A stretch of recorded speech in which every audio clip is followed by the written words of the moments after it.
Sebenarnya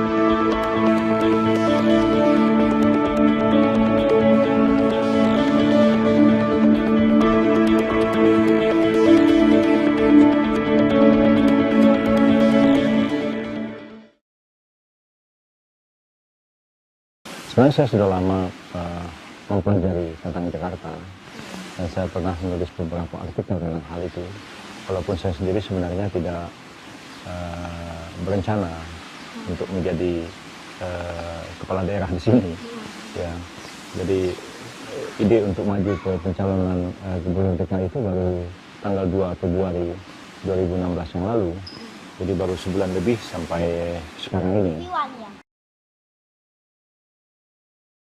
Kelihatannya memang ada masalah-masalah besar yang ada di Jakarta ya, yang memerlukan satu penanganan secara terencana, sistematik, efektif, dan memang harus dipimpin oleh seseorang yang punya pemahaman terhadap persoalan-persoalan mendasar yang ada di Jakarta ini dan punya ketegasan untuk mengambil keputusan di lapangan, tapi tetap memelihara sopan santun di tengah-tengah masyarakat kita ini. Jadi saya melihat bahwa kalau sekiranya kepemimpinan itu diteruskan oleh petahana sekarang, ya keadaan Jakarta ini makin hari makin kisruh ya, karena tidak ada satu tindakan terencana dan sistematik, tindakan tidak efektif, tapi yang muncul itu tiap hari ribut aja. Nah, itu yang saya tidak inginkan terjadi di Jakarta. Dan itu juga merupakan salah satu faktor yang mendorong mengapa saya tertarik untuk maju dalam pencalonan gubernur di Jakarta ini. Saya punya ide, punya gagasan yang saya katakan sudah lama saya pikirkan. Berdasarkan pengalaman saya yang lalu juga di pemerintahan, kesulitan-kesulitan yang dihadapi oleh pemerintah pusat, ya, menyelenggarakan begitu banyak kegiatan yang sebenarnya di ibu kota negara Republik Indonesia, tapi sebenarnya kalau ditanya di mana sih wilayah ibu kota negara Republik Indonesia itu yang memang di bawah kontrol dari pemerintah Republik Indonesia, kenyataannya kan tidak. Kenyataannya wilayah pemerintah pusat itu kan dari istana negara. Keluar pintu istana itu sudah wilayah pemerintah daerah. Nah, begitu juga pemerintah daerah sendiri pada sisi yang lain itu menghadapi kesulitan untuk membenahi Jakarta karena dia pertama berhadapan dengan pemerintah pusat, kedua berhadapan dengan pemerintah di Jawa Barat dan Provinsi Jawa Barat dan pemerintah Provinsi Banten.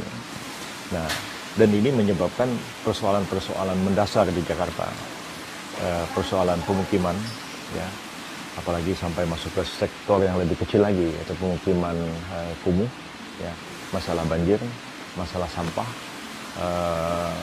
kemacetan lalu lintas, masalah pekerja sektor informal itu tidak terpecahkan sampai hari ini, ya, karena kesulitan pemerintah pusat untuk menangani, karena dia di sini adalah kewenangannya pemerintah daerah suruh menangani sendiri, dia juga tidak bisa berkoordinasi dengan Jawa Barat dan Banten. Karena itu pikiran saya sejak beberapa tahun yang lalu itu suatu ketika pemerintah daerah khusus ibu kota Jakarta itu dilikuidasi, nggak ada lagi. Ya, saya kira ini ide yang orisinal, yang nggak pernah dikemukakan oleh orang sebelumnya. Dulu pernah ada pikiran untuk menjadikan gubernur Jakarta itu gubernur Jabodetabek, ya, tapi tidak kunjung terlaksana karena itu akan mencaplok sebagian wilayah Jawa Barat dan sebagian wilayah Banten dimasukkan ke dalam gubernur Jabodetabek itu. Tapi saya tidak akan mencaplok wilayah Jawa Barat dan Banten, tapi melikuidasi pemerintah daerah khusus ibu kota Jakarta itu sehingga Jakarta ditangani langsung oleh pemerintah pusat. Dan jadi Jakarta bukan lagi milik warga Jakarta, tapi Jakarta adalah milik seluruh orang Indonesia. Inilah ibu kota kita. Kalau orang datang dari daerah pergi ke Jakarta, sekarang ini bukan pergi ke ibu kota, pergi ke daerah juga, namanya daerah khusus ibu kota. Jadi saya pun berpendapat ya istilah daerah khusus ibu kota Jakarta itu satu istilah yang kontradiksi interminus, ya, satu yang mengandung pertentangan di dalamnya. Di satu pihak ini adalah ibu kota negara Republik Indonesia, dia pusat, tapi di lain pihak dia pemerintah daerah khusus ibu kota, itu kan tabrakan. Nah, jadi pemerintah pusat juga tidak bisa berbuat banyak, karena itu kewenangan gubernur untuk menangani Jakarta. Nah, sementara gubernur Jakarta sendiri kalau ingin menangani sesuatu, dia terbentur dengan pemerintah pusat juga, terbentur juga dengan pemerintah Jawa Barat dan pemerintah Provinsi Banten. Jadi lebih baik dilikuidasi saja. Jadi pemerintah DKI Jakarta tidak ada lagi gubernur suatu ketika nanti, tapi akan dipimpin oleh seorang menteri yang langsung tanggung jawab kepada presiden, dan DPRD DKI juga nggak ada. Nanti diintegrasikan ke DPR pusat, sehingga di DPR pusat nanti ada komisi ibu kota. Yang ada itu menteri wilayah ibu kota, di DPR partnernya ada komisi ibu kota. Dengan demikian persoalan-persoalan yang mendasar, persoalan yang selama ini menjadi kendala untuk menyelesaikan masalah-masalah mendasar di Jakarta itu secara sistematik itu bisa diatasi. Tapi ini tentu tidak bisa segera. Ini memerlukan waktu paling tidak 5 tahun, mungkin 10 tahun. Tapi bisa dengan dipercepat tuh 5 tahun. Dan saya dalam hal ini tidak lagi berteori. Teorinya saya paham betul. Ini teorinya di bidang hukum tata negara dan administrasi negara. Tapi dalam praktek saya juga pengalaman juga menangani penyatuan 2 departemen, memisahkan 1 departemen menjadi 2, dan saya pernah juga melepaskan kewenangan 3 departemen, Departemen Kehakiman, Departemen Agama, kemudian Mabes TNI dalam hal pengadilan. Yang 50 tahun tidak bisa dikerjakan orang, saya dalam waktu kurang dari setahun bisa memindahkan seluruh kewenangan pemerintah di bidang peradilan diserahkan kepada Mahkamah Agung seluruhnya tanpa menimbulkan masalah apapun. Jadi saya belajar sama orang Pegadaian, menyelesaikan masalah tanpa masalah. Sayalah yang bikin aturan itu. Saya 2 kali membuat undang-undang pemerintah daerah, yaitu undang-undang tentang pembentukan daerah istimewa Aceh tahun 58, diubah dengan undang-undang tentang Nanggure Aceh Darussalam sebagai daerah otonomi khusus.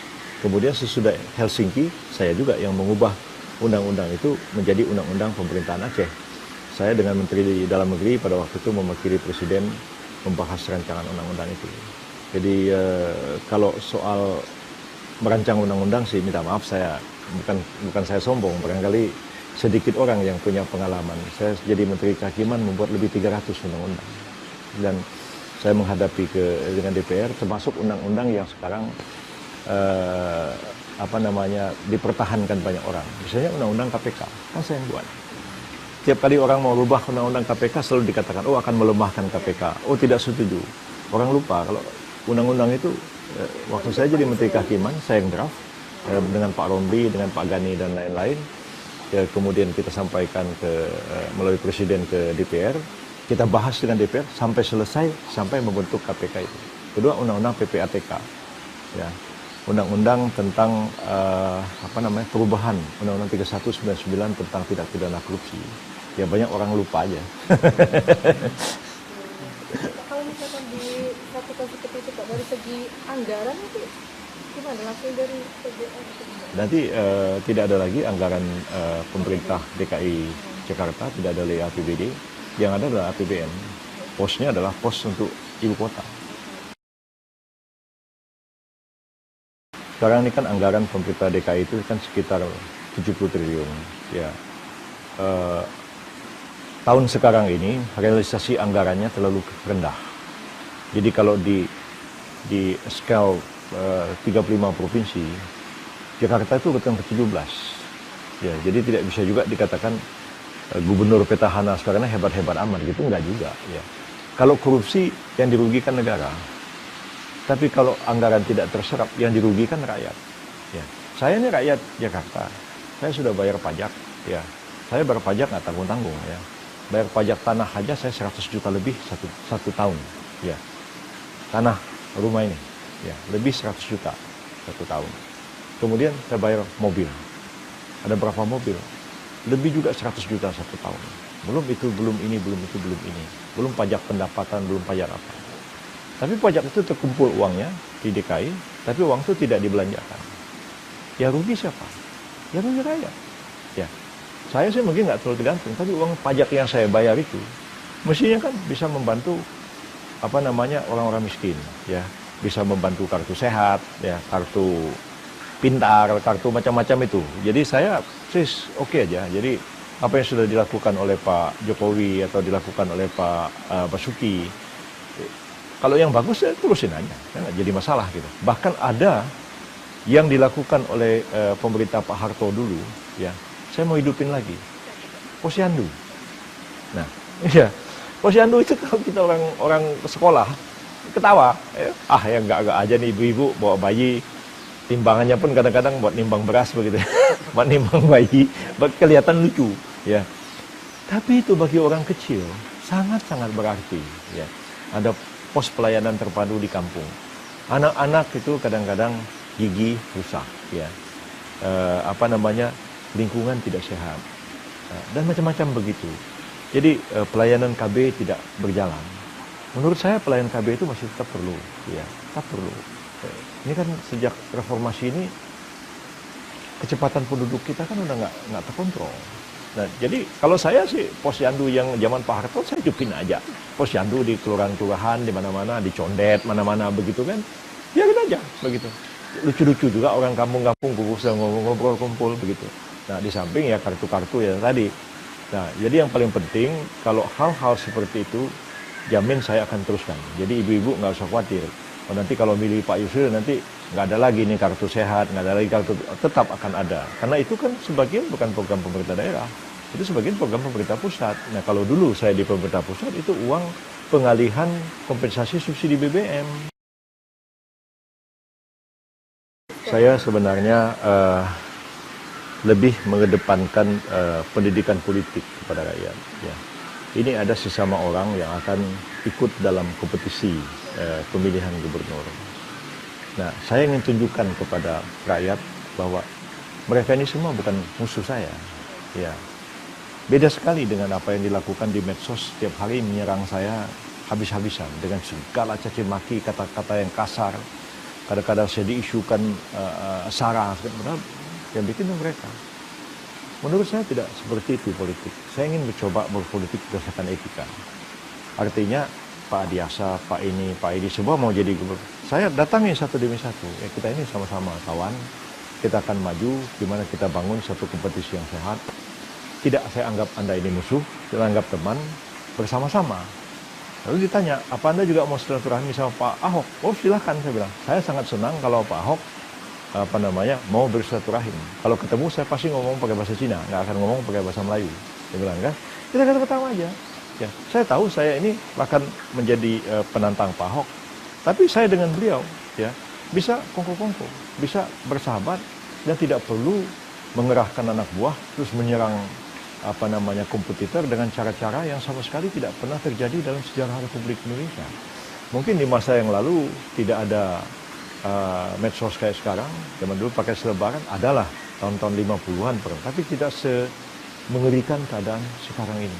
Nah, saya mau meninggalkan cara-cara seperti itu, lalu kita bisa bernegosiasi. Nah, antara kita sesama kita, itu telah tercapai semacam satu agreement. Ya. Pak Diasa, saya, Ahmad Dhani, Lulung, dan lain-lain. Gimana ini kita ini? Inilah, kita ini kan semua kawan, kita ini semua saudara. Lebih baik kita amati perkembangan, baik melalui polling, baik melalui apa. Siapa di antara kita yang paling tinggi, suruh dia aja yang maju. Nah, kalau kami ini salah satu jadi wakil, alhamdulillah. Pun kalau kurang setuju sama yang lain, ya sudah kita mengikhlaskan satu dengan yang lain. Nah itu antara kami, sesama kami. Tapi kenapa nggak Pak Ahok? Ya Pak Ahok kan petahana. Iya sekarang Pak Ahok petahana. Tahun depan kalau saya menang, saya yang petahana. Kan? Nah, jadi saya bilang, dengan petahana pun bisa berunding. Apalagi saya sama Pak Ahok orang satu kampung. Ya, saya bisa kokoh sama Pak Ahok. Gimana Bang? Ya, gimana Pak Ahok? Nah, ini survei kok kelihatannya, misalnya, oh, Anda lebih tinggi dari saya. Oh, udahlah, Pak Yusril aja maju, saya nggak. Bisa terjadi. Jadi saya ingin memulai politik itu tanpa luka. Ya, mulai dengan satu kompetisi yang sehat. Kalau nanti terjadi pertarungan sengit dalam pilkada, sesudah itu tidak menimbulkan luka. Kan sesuatu yang positif. Jadi nggak usah terus ini dianggap sebagai negatif, diolok-olok. Enggak, saya mau mulai satu tradisi baru dalam politik yang sebetulnya Tidak bagus sama sekali. Ya, di zamannya orang-orang tua saya, Pak Natsir itu dengan DNID, satu ketua Masyumi, satu ketua PKI. Itu kalau di sidang kayak orang mau berkelahi aja. Tapi begitu Pak Natsir keluar dari ruangan sidang mau ke kantin, di tempat yang biasa duduk sudah ada kopi. Lalu siapa pesan kopi? Aidit datang, saya yang pesan kopi buat saudara katanya. Jadi minum kopi sama Aidit. Biasa. Saya pun dulu ya di DPR, saya jadi menteri, itu berhadapan dengan orang, termasuk Yasona Lauli sekarang ini. Itu yang paling ngeyel kalau sidang DPR. Pandana Baban, Sahetapi, itu orang-orang ngeyel semua. Saya kalau bersidang, di dalam sidang saya hadapin habis-habisan. Ya, sama Sahetapi dibilang, saya nggak puas debat saudara, nanti saya tantang di televisi. Bilang, jangankan di televisi, di akhirat Pak Sahetapi mau berdebat saya akan saya ladin. Itu berkelahi begitu di DPR. Tapi keluar itu ya sudah, saya bisa ngobrol, saya tapi apa sekarang dia bilang ketawa-ketawa sama saya.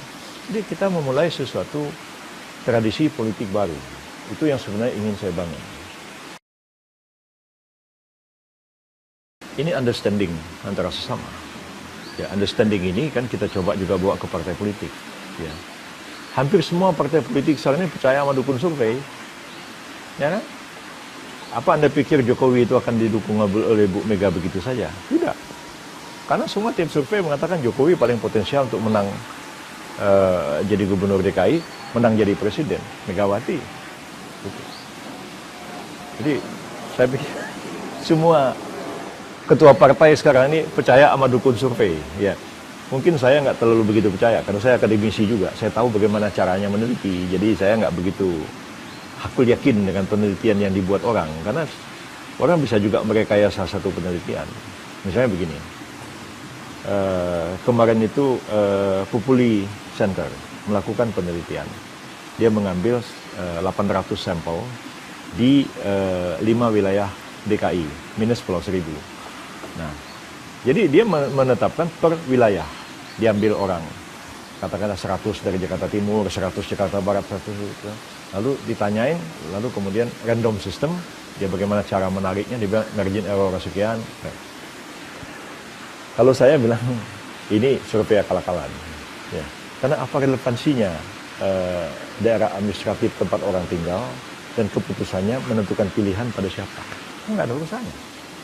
Apa karena saya tinggal di Jakarta Selatan, dengan orang itu, lantas saya milih calon ini? Kan enggak. Apa bedanya pilihan orang Jakarta Selatan dengan orang Jakarta Pusat dalam memilih gubernur DKI? Menurut saya nggak ada relevansinya. Nah, yang relevan, dia melihat segmen masyarakat berdasarkan kelas sosialnya. Misalnya, kelas pedagang kaki lima.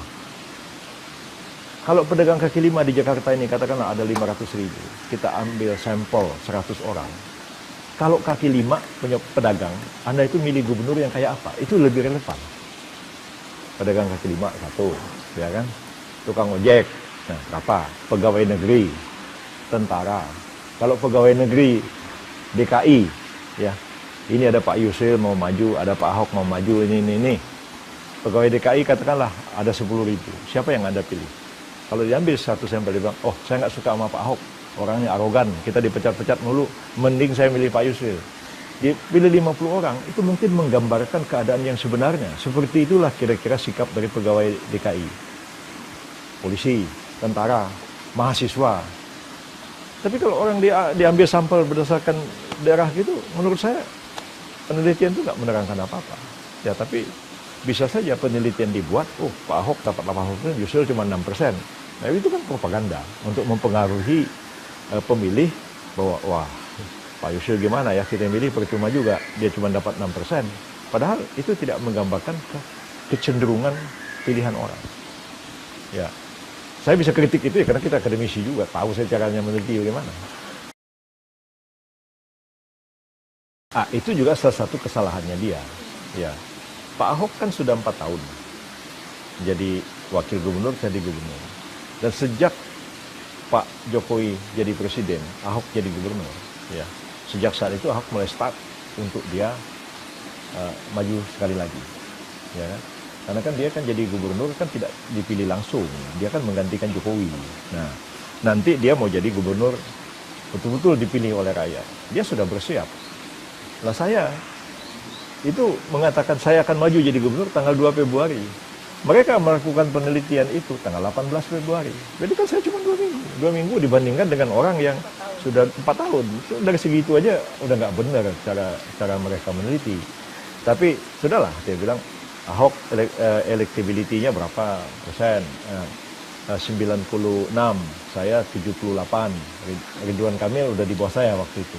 Nah, jadi saya udah dianggap menyalip Ridwan Kamil. Jadi ya namanya orang baru 2 minggu lawan orang 4 tahun kan nggak relevan untuk dibandingkan begitu, nggak apple to apple ya. Tapi dimanapun yang namanya petahana itu kalau di polling dia pasti paling, tidak ada yang nggak paling tinggi, dia paling tinggi popularitasnya, electability belum tentu ya. Mengapa saya mengatakan kalau saya pakailah pacuannya patokannya survei ini ya. Pak Ahok itu kan masih 43-44% ya, electability-nya ya. Kalau petahana kalau di bawah 65% itu nggak aman ya. Apalagi cuma 43-44. Kita ikuti tiap bulan disurvei terus. Kalau masih tetap 43-44 malah misalnya kurang 42-41, nah itu sudah alamat ya. Kecuali petahana makin rakyat kan. Kalau di bawah 65% petahana nggak ada yang aman. Iya, untuk dikalahkan makin besar. Ya. Ini teori, tapi dalam praktek juga pengalaman praktek banyak pilkada seperti itu. Kemudian kita lihat Pak Foke dulu kan, ya Pak Foke lebih tinggi, dia 54%. Ya, apakah di polling? Tapi kan bisa dikejar, apalagi ketika sudah terjadi head to head. Nah, jadi saya sih berharap ini bisa head to head, ya. Jadi efisien, cepat. Tapi kalau tidak head to head pun mungkin saya lawan juga. Ya. Jadi toh akhirnya akan terjadi head to head juga. Ya. Kalau tidak mencapai 50+1. Ya. Biarkan dia berjalan. Kita jangan nunggu ini dulu lalu kita nggak bergerak. Salah. Partai politik itu pada akhirnya akan menentukan pilihan. Ada yang agak lebih cepat, ada juga menentukan pilihan pada saat-saat akhir. Dan siapa yang akan mereka dukung? Ya. Partai politik itu akan mendukung orang yang mau menang. Kalau orang mau kalah, ngapain didukung? Jadi ini ayam sama telur mana lebih dulu. Nah, jadi kalau saya bilang, saya jangan bergerak dulu nanti lebih baik saya mendekati parpol. Parpol nggak akan ambil keputusan cepat. Ya, seperti Pak Ahok kan akhirnya memilih calon perseorangan, minta dukungan. Karena mungkin beliau tidak begitu sabar menunggu partai politik menjatuhkan putusan. Tidak ada yang secepat Nasdem. Kalau Nasdem kan cepat sekali kan, sudah ambil keputusan tanpa syarat mendukung Pak Ahok. Nah, yang lain kan belum ada. Satu pun partai belum ada di luar Nasdem yang mengambil keputusan. Tapi kalau misalnya nanti jalan, PDIP kan sekarang lagi mikir-mikir, ya kan, pasti sudah tidak mau dukung Pak Ahok. Ya.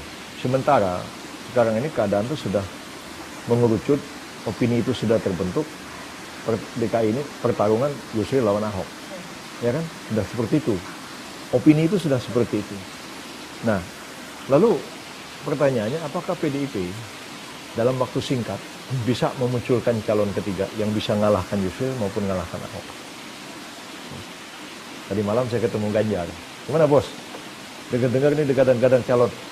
Janganlah katanya. Janganlah kita disuruh-suruh maju berat ini. Ya, saya udah tahu Ganjar kayak begitu. Ibu Risma jauh-jauh hari sudah nggak. Nah, sekarang siapa yang dimajukan oleh PDIP? Ya, mau mengajukan siapa? Kecuali Puan Maharani barangkali diturunkan jadi calon gubernur, belum tentu juga dia mau kan? Atau siapa? Atau Boy Sadikin atau siapa? Nah, jadi kalau dalam analisis saya ya, PDIP kalau majukan calon sendiri belum tentu dia menang. Karena itu ruang negosiasi jadi terbuka. Nah, jadi bisa nggak dapat sama sekali atau dapat sebagian. Politik mesti berhitung, kita mesti realistis juga. Untuk apa mengharap-harap bintang hujan di langit, air di tempayan ditumpahkan kata orang kan? Jadi Daripada kita mengharap yang bukan-bukan, yang konkret. Itu bagi saya ada ruang negosiasi. Jadi dengan partai-partai lain saya sudah nego. Karena kelihatannya dengan opini yang terbentuk sekarang ini, susah bagi partai untuk menunjukkan calon ketiga. Ya, makanya itu beberapa kawan yang calon juga sekarang udah mengatakan, Bang, kalau abang paling tinggi, ya udahlah, saya nggak ikut. Itu sudah ada, saya nggak usah sebut namanya siapa. Tapi sudah ada dua tiga orang yang bicara begitu. Bukan dari nama-nama yang disebut ya untuk menjadi calon gubernur sekarang. Ya, ada yang mengatakan ya kalau abang pilih saya jadi wakil, alhamdulillah. Kalau abang karena harus negosiasi orang lain ya sudah, saya ikhlas saja. Ini kan semua ini kawan-kawan ini kan. Jadi bukan orang lain ya. Saya ketua partai ini kawan-kawan saya semua. Mana yang nggak kawan? Ian Farid, Abu Rizal, Golkar aja saya yang ngurusin partai pakai macam gitu kan. Jadi saya betul-betul tidak bikin susah orang. Ya. Jadi Golkar ketika kisruh datang ke saya, gimana? Selesaikan. P3 juga. Gitu. Jadi bagi saya nggak apa-apa. Semua ketua partai ini saya anggap kawan semua. Kalau Golkar sih saya pikir kecenderungannya begitu. Golkar, mudah-mudahan PKS juga waktu dekat ini, PAN begitu, Gerindra, nah PDIP mudah-mudahan kalau bisa berunding saya sangat senang. Kalau Demokrat saya sudah bicara dengan Pak SBY, Pak SBY bilang Demokrat nggak punya calon, ya ada disebut-sebut Nahrawi katanya. Ya, tapi nggak tahu lah katanya. Itu pertimbangannya Betawi kata Pak SBY. Jadi belum ada keputusan juga. Tapi Demokrat nggak punya calon. Jadi sekarang nih begini loh. Dulu kita ini marah-marah sama Pak Harto. Ya, Pak Harto ini terlalu lama berkuasa. Ya. Lalu tidak muncul pemimpin-pemimpin yang baru. Sekarang ketika dibebaskan, kita susah mencari pemimpin. Ya kan?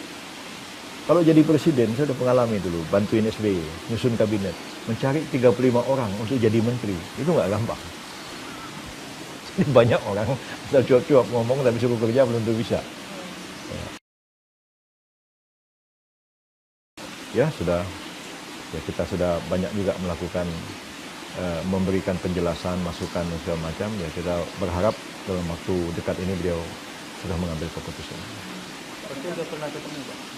Belum, saya belum ketemu. Saya dengan Pak Ical aja belum pernah ketemu sampai sekarang. Telepon-teleponan ya, dengan Idrus Marham dengan apa-apa. Ya. Ian Farid aja saya belum ketemu, karena tiap hari sibuk aja. Gitu. Tapi ya teman-teman yang lain bertemu. Tadi malam tuh Sekretaris Jenderal Partai Bulan Bintang dengan Bendara ketemu Jarod Wagub DKI. Maka belum lapor sama saya apa pembicaraannya sama Jarod. Jadi itu kalau itu sih kita melamar Jarod tidak bisa, karena itu keputusan ada di tangan Bu Mega. Ya. Dan semuanya akan patuh.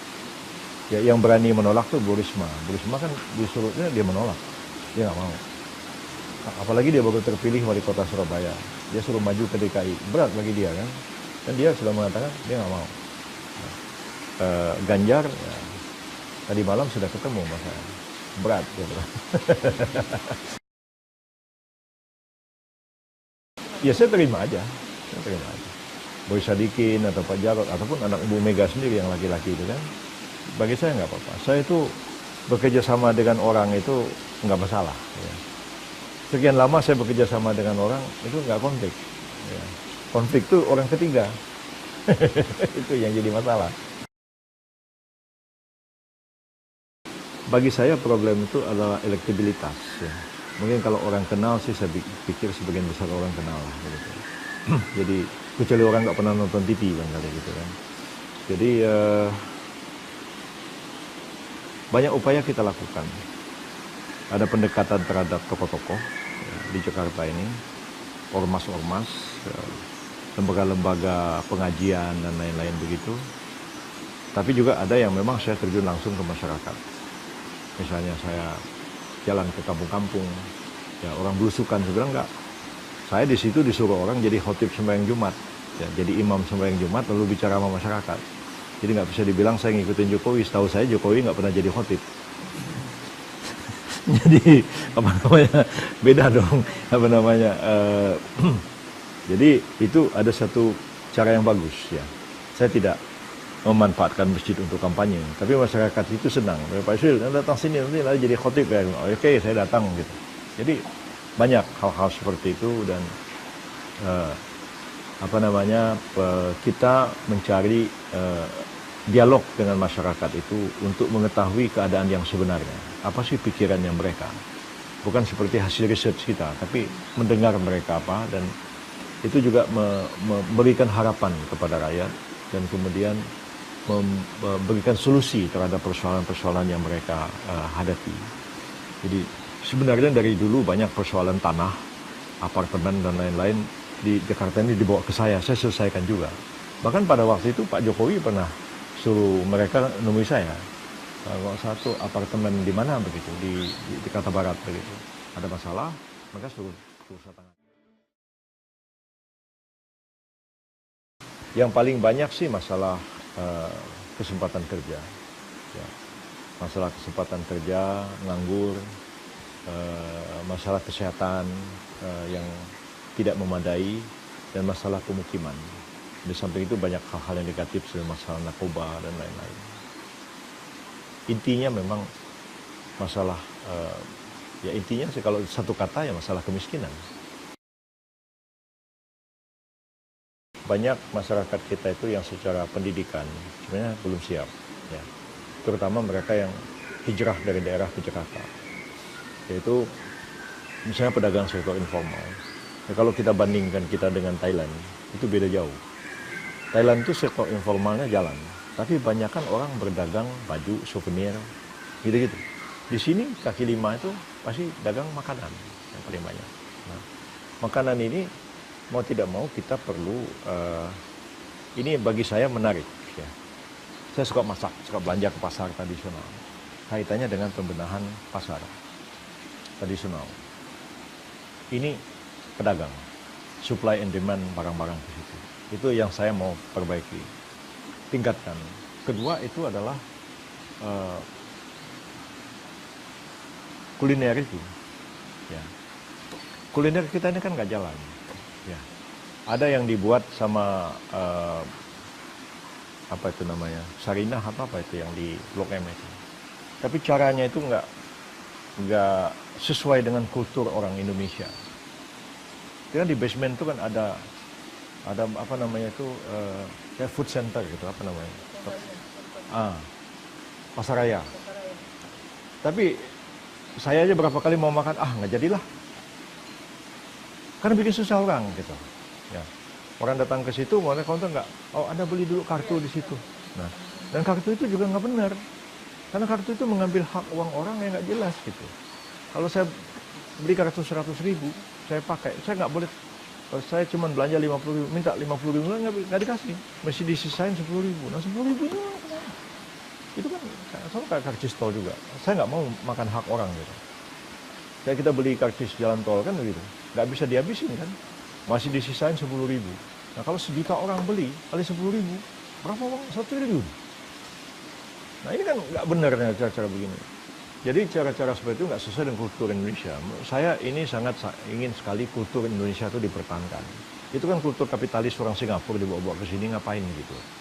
Ya nyusahin orang, nyebelin gitu. Kayak ketakutan orang tuh nggak akan bayar begitu. Kayak kita suasana nggak enak. Ya, dulu juga ada satu restoran bakmi. Kayak ketakutan orang nggak bayar aja. Kita pesan apa, bayar dulu, baru datang ini. Tambah minum, bayar lagi. Lama-lama, nggak mau makan ini.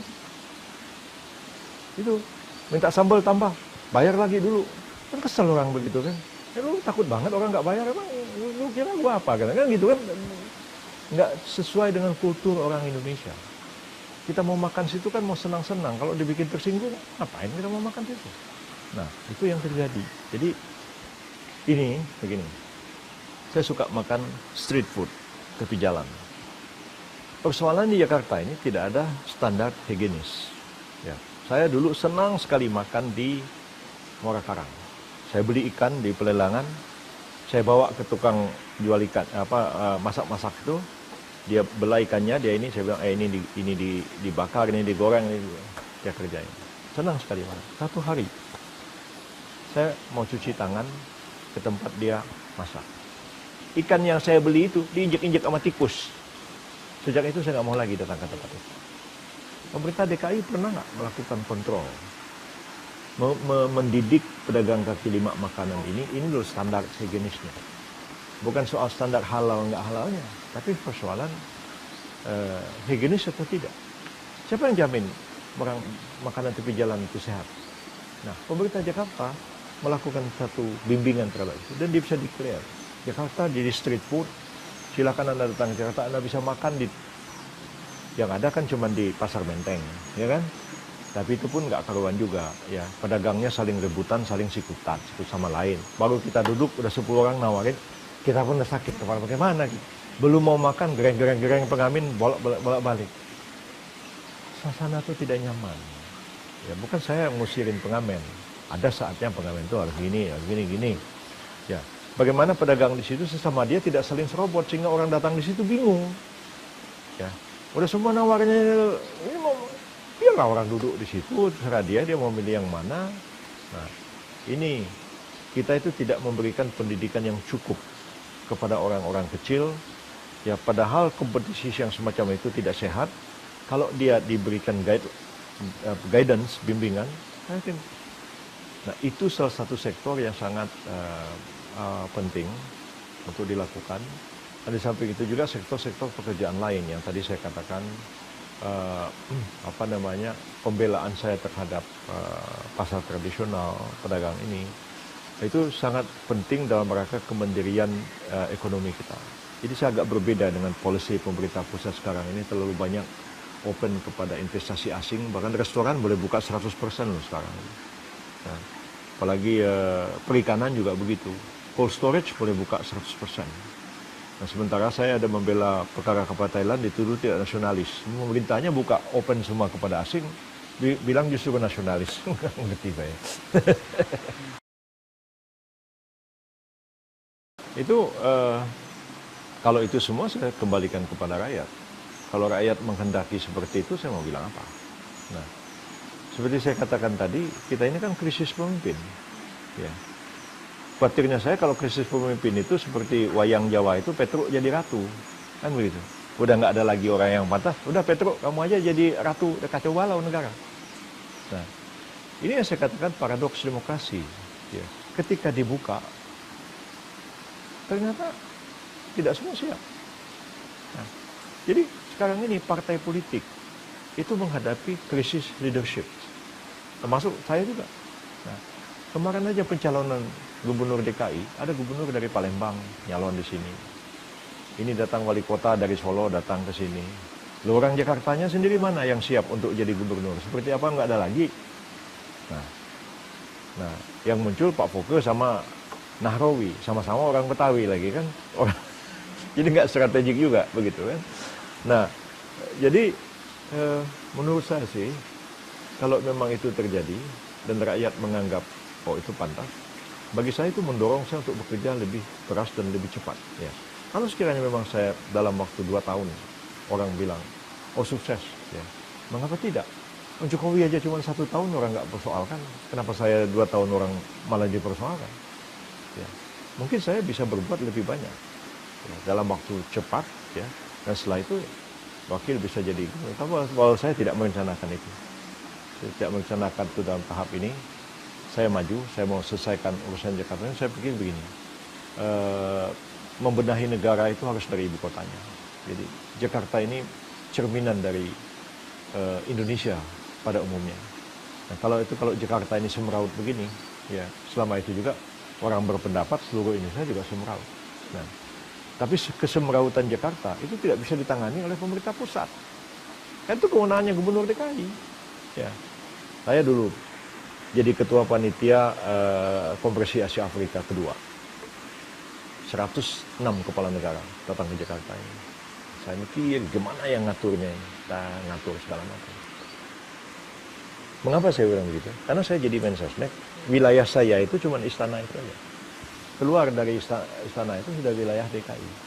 Nah, sekarang saya sebagai ketua panitia Asia Afrika, saya ingin mengatur jalan supaya tidak terjadi clash antara para kepala negara ada yang tinggal di Mandarin, ada yang tinggal di Grand Hyatt, ada yang tinggal di Hotel Sultan. Saya punya keyakinan, tapi ujung-ujungnya terserah rakyat. Ya, saya pikir insya Allah saya mampu dan saya tahu, baik secara teori maupun dari segi pengalaman. Tapi kalau misalnya rakyat ini nggak suka model saya ini, mungkin lebih senang siapa tahu Tukul Arwana mencalonkan jadi gubernur, terus rakyat pilih Tukul, dan saya bilang tanggung jawab saya sudah lepas. Ya. Saya mengatakan pada rakyat, insya Allah saya mampu, ada pengalaman ini. Tapi rakyat menghendaki Tukul jadi gubernur. Jadi kalau di akhirat nanti saya ditanya malaikat Munkar dan Nakir, saya sudah bisa menjawab, itu bukan salah saya lagi. Ya. Karena kan di sini ada tanggung jawab kaum intelektual. Ya. Seperti juga tanggung jawab para ulama. Ya. Anda mengerti, Anda tahu, tapi Anda tidak mau melakukan sesuatu. Masalahnya bukan saya mau melakukan. Untuk itu saya harus jadi gubernur. Untuk jadi gubernur saya harus dipilih oleh rakyat. Ternyata rakyat tidak mau memilih saya, ya enggak, bukan saya salah.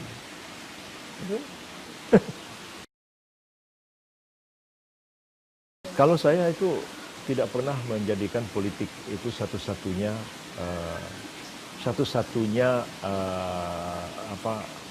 pekerjaan dalam hidup saya. Profesi dalam hidup saya, enggak. Apapun yang saya lakukan, itu sampai ke puncak. Misalnya, saya jadi pegawai negeri sipil. Saya sampai ke golongan 4D. Saya berhenti. Kalau saya tunggu setahun lagi, saya 4E. Habis. Nggak ada pegawai negeri 4F. Kan 4E. Pegawai negeri itu jabatan paling tinggi apa? Eselon 1. Saya eselon 1 umur 37 tahun. Saya asisten Mensesnek zamannya Murdiono Saadillah Mursyid. Saya jadi dosen, saya jadi profesor. Udah nggak ada lagi. Ya kan? Saya berkarir di partai politik, saya jadi ketua umum partai. Ya. Saya masuk ke politik, saya jadi menteri, jadi presidennya yang belum. Nah. Saya jadi seniman, saya dapat best actor. Bukan di Indonesia loh, Ya, di Madrid. Jadi kenapa Anda malah ragu sama saya? Saya jadi advokat. Orang nggak percaya, saya bisa jadi advokat. Saya jadi advokat, itu setelah saya jadi menteri. Sebelum jadi menteri, saya nggak pernah jadi advokat. Saya jadi dosen aja. Ya. Begitu saya jadi advokat, ya bukan saya sombong, Anda lihat kantor advokat kita di Jakarta. Jadi, Anda nggak usah khawatir. Seolah-olah saya jadi gubernur ini, enggak. Kalau saya mengerjakan sesuatu, saya akan sampai ke puncak. Kalau besok saya bilang, udahlah saya nggak mau lagi, saya mau balik ke kampung, saya mau bangun pariwisata di kampung. Mau bikin hotel, bikin ini, golf course, segala macam. Kalau umur saya panjang, pada saya sehat, saya yakin saya akan sampai ke puncak juga. Jadi, kenapa mesti ragu? Orang lain barangkali hidup matinya di politik, saya enggak. Kalau saya mau, saya kerjakan, kalau enggak. Jadi, pada waktu saya, keluar dari kabinet, ya, sebelum saya keluar pun Pak SBY tawari supaya saya jadi ketua MK. Ya, menggantikan Pak Jimli yang mau habis pada waktu itu. Pak Yusril aja lah jadi ketua MK. Jadi saya bilang, emang presiden bisa nentuin orang siapa ketua MK? Ya enggak, tapi kan emang saya nggak tahu katanya. MK itu kan 9, saya presiden 3 orang. Pak Yusril kasih nama saya 2 orang. Nah, misalnya siapa? Irman Raja Guguk. Nah, misalnya, satu lagi siapa? Saya teken, 3 saya di MK. Untuk menang berapa? 5. Kita minta tolong dari DPR 1, minta tolong Mahkamah Agung. Voting 5-4. Pak Yusril ketua MK. Saya nggak mau. Jadi, saya bilang apa sama Pak SBY? Saya nggak ada bakat jadi hakim. Dulu saya pernah ditawari jadi hakim ICJ, jadi hakim International Court of Justice di Den Haag. Ya. Itu atas usul beberapa negara OKI. Ya. Pada waktu itu presidennya Sadruddin Khan dari Pakistan. Saya bilang, saya nggak bisa jadi hakim. Ya. Karena saya tahu kenapa saya nggak bisa jadi hakim. Karena saya mudah kasihan sama orang. Ya. Kalau orang mudah kasihan sama orang, nggak bisa jadi hakim. Nanti orang dibebasin semua nanti karena kasihan. Udah kasihan orang, nggak boleh. Hakim kalau salah harus dihukum. Nah, saya lebih cocok jadi guru, ya, jadi dosen. Tapi jadi hakim, saya khawatir saya bias karena saya kasihan. Ada ibu-ibu didakwa ke pengadilan misalnya, nangis-nangis, nah, udahlah. Saya udah gak tahan lihat orang nangis-nangis. Nah, nggak boleh. Makanya dari dulu saya disuruh jadi hakim, saya nggak mau. Ditawari jadi hakim agung, saya nggak mau. Ditawari jadi MK, saya nggak mau. Ditawari ICJ pun saya. Entahlah kalau satu hari saya berubah pikiran. Tapi sampai hari ini rasanya saya nggak bisa jadi hakim. Jadi Ya, setahu saya hanya 2 orang Indonesia yang pernah ditawari menjadi hakim ICJ. Pak Muhtar Kussumaatmadja sama saya. Pak Muhtar juga nggak mau, saya juga nggak mau. Sampai hari ini belum pernah orang Indonesia jadi hakim ICJ. Jadi tolong jangan nggak usah khawatir sama saya. Seolah-olah kalau saya jadi gubernur saya jadi terpuruk, ya enggak. Masih terlalu banyak lahan yang bisa saya kerjakan. Politik itu bukan satu-satunya tempat saya berkarir. Tapi saya yakin dengan diri saya, kalau saya mengerjakan sesuatu, saya seriusi dan saya akan sampai ke puncak. Ya, ya karena saya punya keyakinan. Ya, apa namanya, saya berdoa, saya berikhtiar, saya berusaha, dan kadang-kadang banyak sesuatu terjadi di luar dugaan saya. Ada yang kadang-kadang saya cita-citakan, tapi tidak terjadi. Ya. Ada yang nggak saya cita-citakan depan mata. Tapi walaupun itu tidak terjadi, tetap saya senang dengan itu. Misalnya saya suka kepada arsitektur. Ya. Saya gagal, saya nggak masuk sekolah jadi arsitek. Tapi saya tekuni. Anda lihat rumah ini, saya yang desain. Itu musola, saya yang desain. Ya. Apa namanya? Musolanya kayak kelenteng begitu. Jadi banyak saya desain rumah. Kemudian saya desain taman. Ya, walaupun pernah saya bercita-cita mau jadi arsitektur landscape. Tapi saya enggak. Tapi saya bikin taman banyak sekali di banyak tempat. Termasuk taman di rumah ini saya bikin sendiri. Jadi bukan taman ini. Jadi kalau besok pernah saya terpikir begini, supaya hidup saya senang, perasaan saya senang, dapat duit juga halal kayak ini. Mungkin saya mau jual tanaman hias besar-besaran, nanti saya jadi kontraktor bikin taman, gedung baru, saya desain landscape-nya, saya taruh tanaman, saya atur sendiri tanamannya, yakin saya akan jadi begini. Dan itu duitnya banyak. Duitnya banyak, halal. Hati senang, ya. Yang penting itu kerja hati senang, ya. Kalau jadi advokat, hati senang juga, tapi berat, ya. Menganalisis sesuatu tajam sekali kadang-kadang, wah, nah seperti itulah. Tapi kalau saya jadi benar-benar jadi, sekarang di Belitung saya lagi mau bikin banyak cottage, saya gambar sendiri, saya panggil arsitek untuk mendetailkannya, ada orang sipil juga kemudian menggambar bangunannya. Nanti saya mau bikin rumahnya nanti sistem knockdown dari Sulawesi, saya mau bikin cottage di tepi laut dengan taman-tamannya saya gambar. Jadi saya ingin mewujudkan sebuah impian seperti itu, nggak ganggu orang, nggak apa, orang senang, bahkan membuka kesempatan kerja. Ya, kemarin saya udah terpikir malahnya, udahlah. Jadi kalau saya gagal jadi gubernur ini, gagal jadi ini, nanti mungkin siapa tahu saya tekuni Belitung, dalam 5 tahun Anda akan lihat Belitung jauh berubah.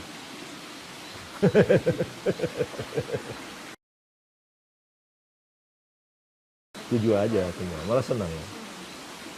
Politik tuh begini, suka atau nggak suka, politik itu dinasti. Ya. Dinasti bukan dalam artian ini, tapi ada kinship. Misalnya, lihat di India, keluarga Jawaharlal Nehru, ya. Indira Gandhi, terus sampai ke anak-anaknya Rajiv, sampai apa. Di Pakistan juga begitu. Kita pun juga gitu, Bung Karno dengan keluarganya. Lalu kemudian di, di Jepang pun, Perdana Menteri Jepang sekarang Shinzo Abe. Bapaknya Shintaro Abe kan. Dulu ada Fukuda, bapaknya Takeo Fukuda. Terus politik tuh memang ada begitu. Mungkin bukan karena keturunan, tapi karena tersosialisasi oleh politik. Jadi keluarga saya, keluarga dari bapak saya, itu memang memerintah. Mulai dari sultan-sultan begitu. Nah, cuman waktu zamannya kakek saya, itu jadi ulama. Gitu. Jadi mungkin karena frustrasi, mereka bentrok sama Belanda, sama Inggris, banyak yang terbunuh. Jadi ada kakek dari kakek ayah saya, itu pahlawan nasional. Itu mati bertempur di Selat Melaka. Jadi kelihatannya ada garisnya, mereka pemerintah gitu, walaupun dulu kesultanan ya, karena kita sudah merdeka nggak ada lain. Tapi yang saya lihat tuh kecenderungan intelektual sama kecenderungan intelektual dan keulamaan lah ya. dan memerintah. Nah itu kalau dari keluarga saya. Kalau keluarga ibu saya enggak, bapak saya ya. Dan itu diantara itu yang ikut politik kan banyak, saya Yusron apa segala macam itu. Jadi nggak sadar aja, orang bapak saya tiap hari ngurusin politik dulu, bapak saya ketua Masumi. Jadi terpengaruh juga oleh situasi. Jadi anak-anak saya apa tuh kadang-kadang yang kecil itu senang aja lihat saya itu, lihat di TV apa senang gitu. Senang sekali itu. Saya yakin nanti di antara anak-anak pasti ada yang akan mengikuti. Ya. Jadi hal seperti itu nggak bisa dikondisioning juga. Gitu. Jadi secara alamiah dia terjadi seperti itu.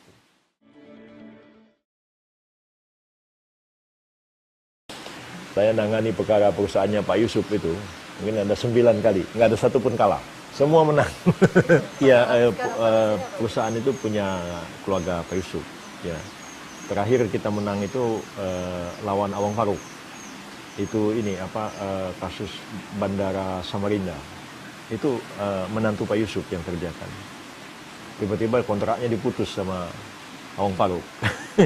Saya baru Pak Awang ini selesai, katanya berunding aja dulu deh sampai selesai. Ya, masih ya kan nanti kalau pengadilan nggak bakal menang. Coba deh saya bilang, mau dia pakai jaksa pengacara negara. Jaksa pengacara negara itu kalau perkara di pengadilan nggak pernah menang. Dia itu kan ngurusin maling, ngurusin apa gitu-gitu kan, orang pidana. Disuruh nangani masalah perdata, nggak ngerti apa-apa, ngamuk. Ngomong doang berani di koran gini ini segala macam, tapi kenyataannya nggak ada yang menang. Sebenarnya sih karena ilmu aja. Jadi itu pendalaman terhadap ilmu hukum sebenarnya. Saya itu sebenarnya waktu masih mahasiswa itu nggak serius-serius amat belajar hukum sebenarnya. Saya tuh lebih senang belajarnya di Fakultas Sastra karena saya kuliah 2, Fakultas Hukum mau Fakultas Sastra. Ya. Fakultas Sastra itu jurusannya filsafat. Tapi anehnya saya banyak belajar arkeologi. Ya. Nggak tahu apa, ada satu saat dalam hidup saya itu saya suka sekali sama arkeologi. Sampai saya ikut penggalian di banyak tempat sampai ke Alexandria. Suka sekali dengan arkeologi itu, purbakala kan. Jadi belajar hukum tuh waktu itu saya agak setengah-setengah juga gitu. Tapi ketika saya masuk ke dunia bekerja, ya, saya diangkat jadi dosen di Fakultas Hukum. Wah, harus belajar nih, kalau nggak diketawain mahasiswa nih. Jadi saya belajar. Tapi sebenarnya backgroundnya saya lebih kuat itu filsafat sebenarnya. Ya. Jadi saya belajar hukum itu sebenarnya ada guidance filsafatnya di belakang. Jadi kadang-kadang saya belajar filsafat itu, orang tuh bisa melihat sesuatu yang orang lain nggak bisa lihat. Nah, fenomenanya sama. Tapi suruh amati masalah ini. Orang filsafat pasti dia melihat ada sesuatu yang lain. Nah, itu sebenarnya karena kritisisme dalam filsafat itu. Jadi kadang-kadang kalau saya membaca dakwaan jaksa atau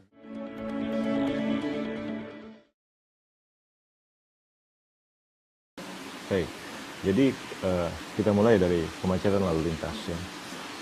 Ini bukan ide baru, tapi pernah dilontarkan beberapa tahun yang lalu. Untuk jangka pendek itu sebenarnya mengatur jam kerja.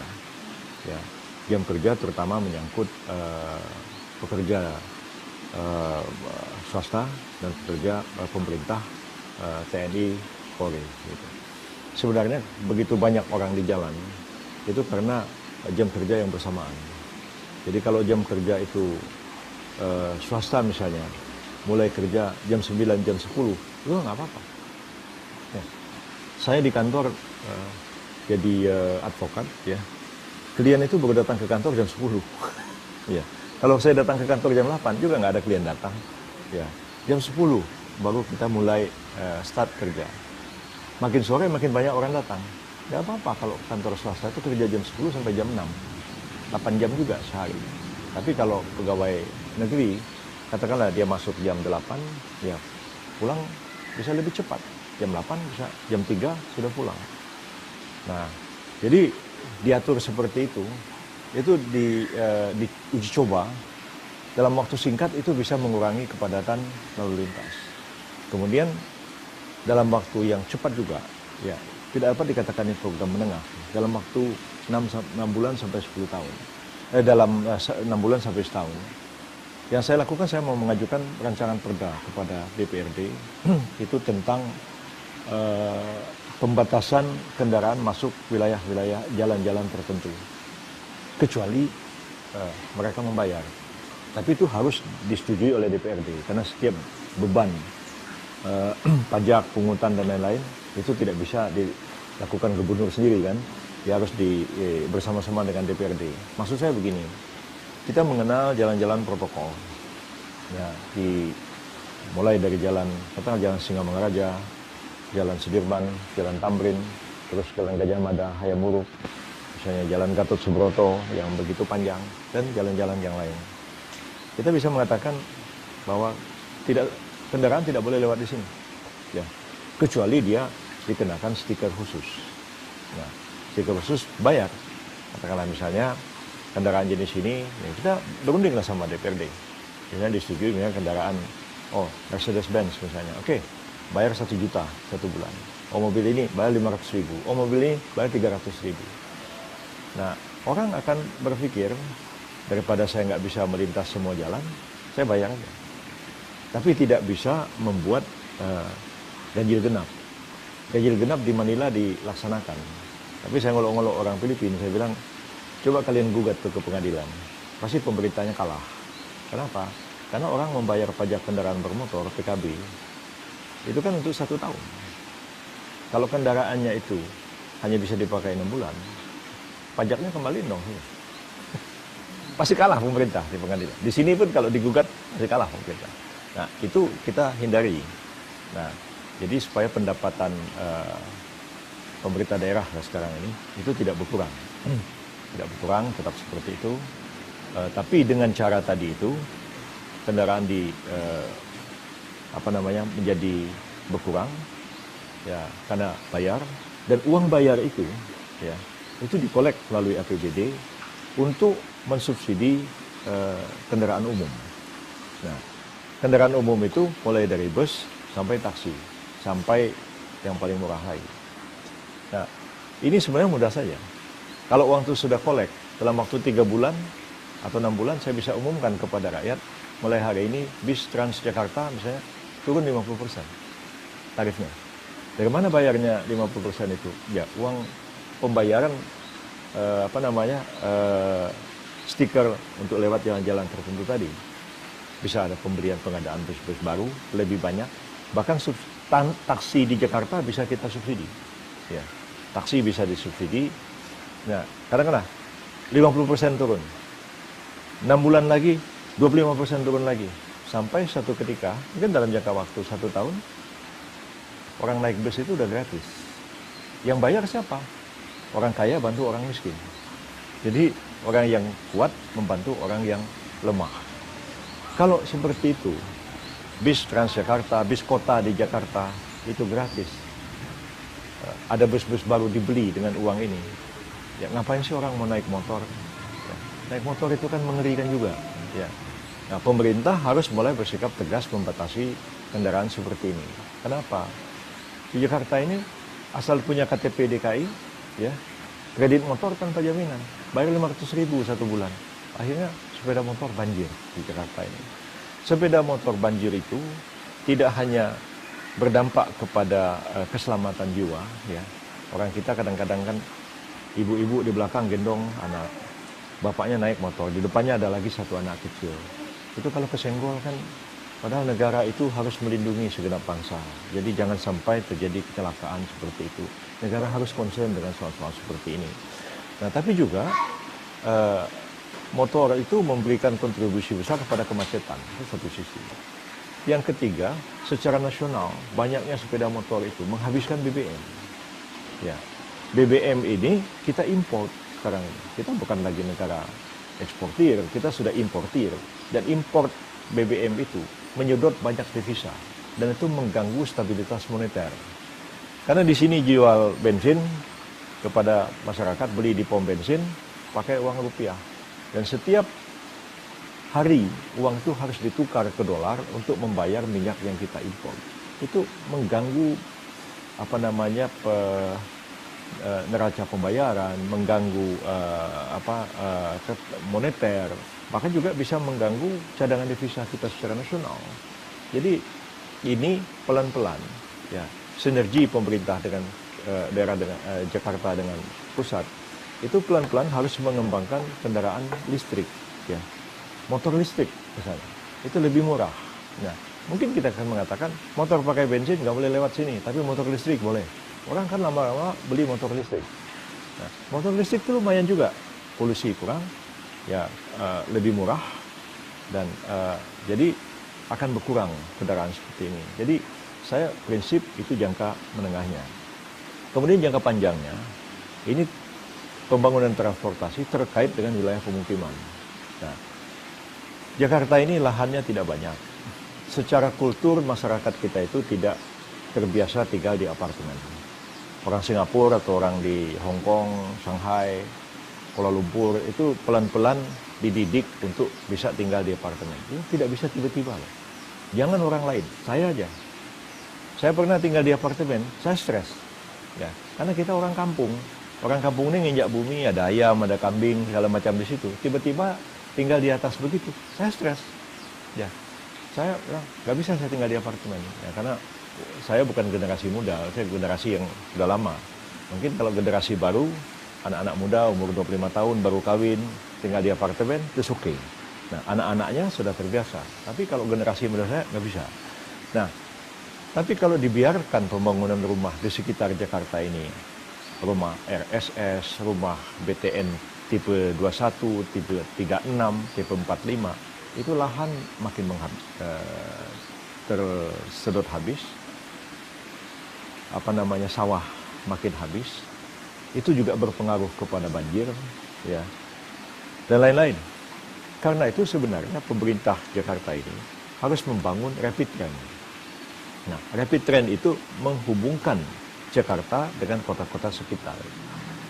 Jakarta, mulai Jakarta, Tangerang, sampai Serang, sampai kalau perlu sampai ke Labuan. Nah, di sini terus sampai ke Sukabumi. Ini sampai ke Cikampek. Nah, ini sampai ke Bogor. Di mana dibangun? Yang paling cepat itu meningkatkan rel yang ada. Kalau kita membangun bullet train, yang seperti yang mau dibangun Pak Jokowi ya, Jakarta Bandung itu, bullet train itu harus bikin rel baru. Nah, tapi kalau rapid train dia bisa manfaatkan rel yang ada. Saya sudah pelajari lahan milik PT KA. Waktu zaman Belanda dulu, dia itu sudah bebaskan tanah, ini rel, ya. Belanda tuh sudah pikir mau bikin rel ganda, ya. Sesudah itu 50 meter kiri kanan rel itu sudah dibebaskan sejak zaman Belanda. Jadi penduduk yang di tempat itu tuh tinggal, ya jangan model Pak Ahok manggil tentara terus orang diancam-ancam, enggak, kita negosiasi aja. Yuk, ini kita mau pakai buat rel, nggak bisa punya tinggal di sini, ya kita negosiasi lah, kita ganti rugi orang secara sepantasnya, kita bisa cepat membangun itu, ya, meningkatkan rel yang ada, paling menambah rel ganda, lalu kita menghidupkan kembali rel-rel lama yang sebenarnya sudah ada dibangun oleh Belanda sampai ke Serang dan kawasan-kawasan yang lain.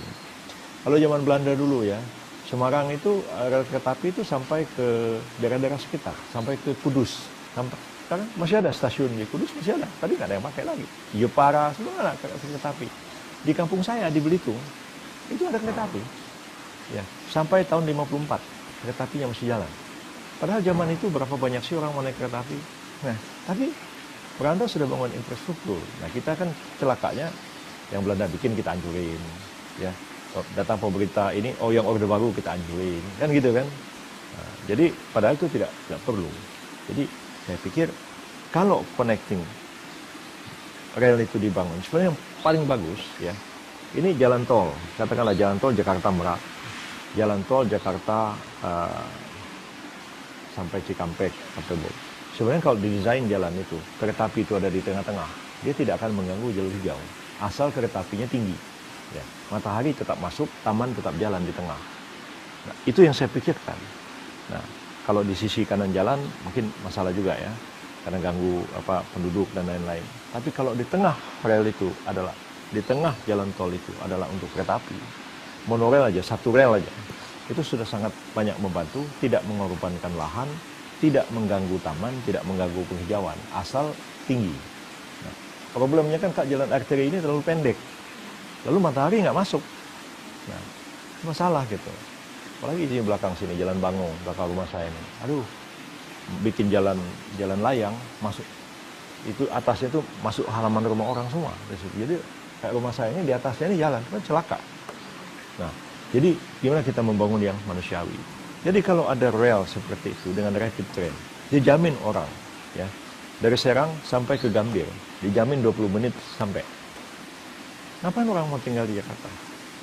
Nah, ngapain orang mau tinggal di Jakarta? Orang lebih baik tinggal di Serang, tinggal di Sukabumi, tinggal di Bogor, nah, bahkan tinggal di Cikampek.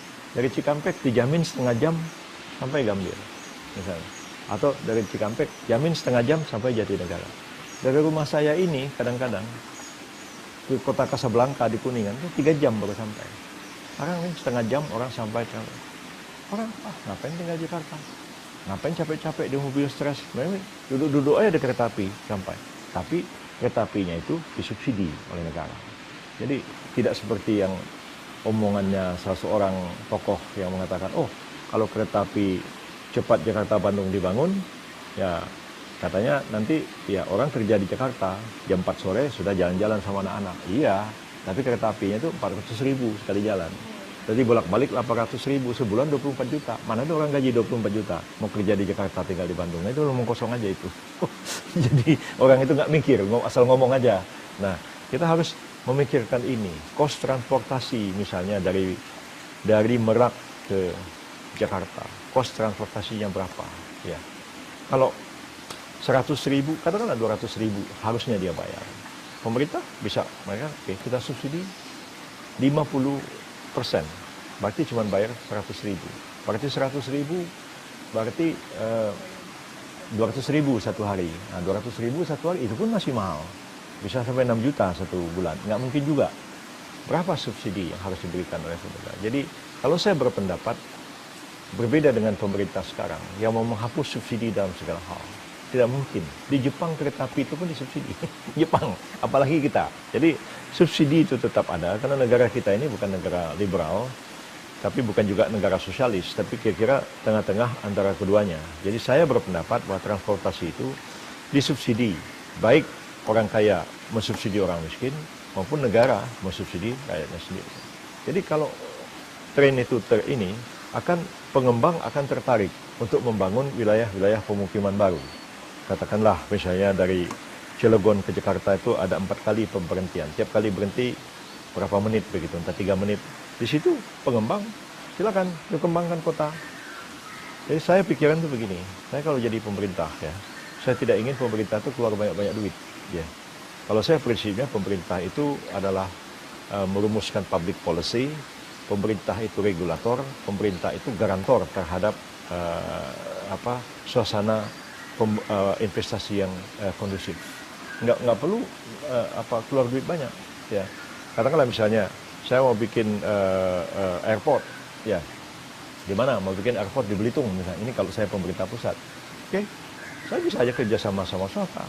Ya, ini airport, oke, dibangunkan pada swasta, BOT 30 tahun, setelah itu diserahkan pada pemerintah. Sekarang you operate, ya, tapi pemerintah sudah dapat duit, ya.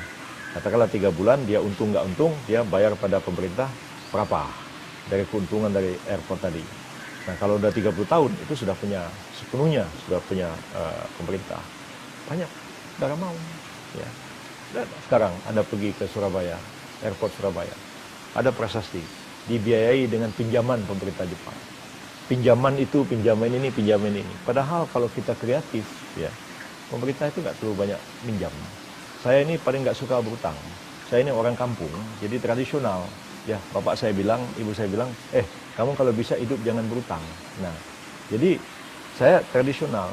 Saya masih kecil aja, nyimpan uang di bank aja, saya nggak tahu caranya bagaimana. Jadi uang itu saya taruh aja di kantong, uang itu saya taruh aja di lemari.